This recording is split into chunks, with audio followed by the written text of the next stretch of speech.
And I too would like to welcome Minister Burton back to the House this afternoon. This year's Social Welfare and Pensions Bill brings cold comfort to many, as those of us from this side say it could have been worse. It most certainly could have been worse. I think everyone realises this.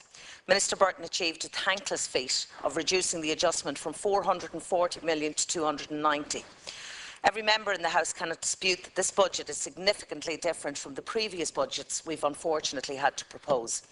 I'll stand up and applaud this, but I decided that these points must be made to at least put these measures into context. Throughout the difficult 3 years of this government, the opposition, those affiliated to parties and those affiliated to none, have repeatedly stated that we're not protecting ordinary people, that we can't make these adjustments, that there must be money somewhere. I had sincerely hoped that at this stage in the game that they would have woken up from their delusions, particularly those in Fianna Fáil. If there was ever an opposition party who knew the scale of the task that we have faced and still face, it should be Fianna Fáil, the party who started the austerity budgets, their buzzword, the party that cut child benefit by €16 a month in budget 2010 and by €10 in budget 2011, who cut the carers allowance from €220.50 to 204, the party who cut the blind pension from 204 to 188, who cut the widow's pension from 204.30 to 188 also, after the most devastating budgets in living memory. So I think that needs to be, remembered. Historically, Sinn Féin as well also seemed to jump on whatever bandwagon is on the move, believing that there must be money somewhere and that all of our budgetary issues could be solved by taxing the wealthy. And it's unfortunate that there is no member of Sinn Féin here. I would agree on one thing, that the wealthy in Ireland should pay their share. I have no dispute on that matter at all. But the Sinn Féin pre-budget 2014 submission is as one-dimensional and as regurgitated as their pre-budget submission in 2013, 2012 and 2011 proposals. Members of Sinn Féin stand up in both houses to disparage the decisions of this government and the measures of this bill in particular, year in and year out. But members of Sinn Féin stand up and storm it and introduce social welfare changes, but that by their own admission are flawed and targeted at the most vulnerable and disadvantaged in society.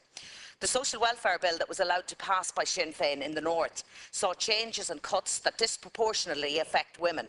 This sounds familiar. Low-income families and lone parents were forced to access debt, discredited tests used to judge the sick and disabled, along with further measures that threaten to take away benefits from those who refuse work and cuts to housing benefits.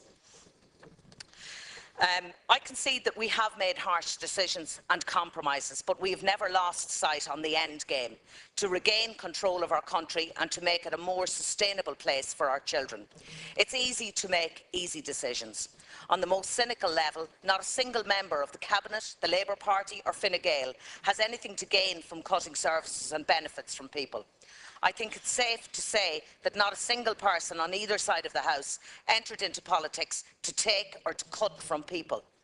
Minister Burton has had no easy task in social protection, and I particularly commend the fact that disability, further cuts were not made in the area of disability this year. She has continued to expand the JobBridge scheme, has overseen the drop in live register figures, had made sure that Budget 2014 saw significant money go towards job activation measures, has rationalised many social welfare services with the introduction of the intro offices all around the country, which are customer service orientated. Minister Burton has also been working tirelessly behind the scenes on the Youth Guarantee and has secured €14 million of funding while we continue to work on funding from the EU. I know that members on the other side of the House will complain that not enough is being allocated to the project, but I will remind them, particularly those and the members of the opposition, that it's not about how much money you allocate, but it's about how you use the money that you're given. Thank you. Thank you, Senator.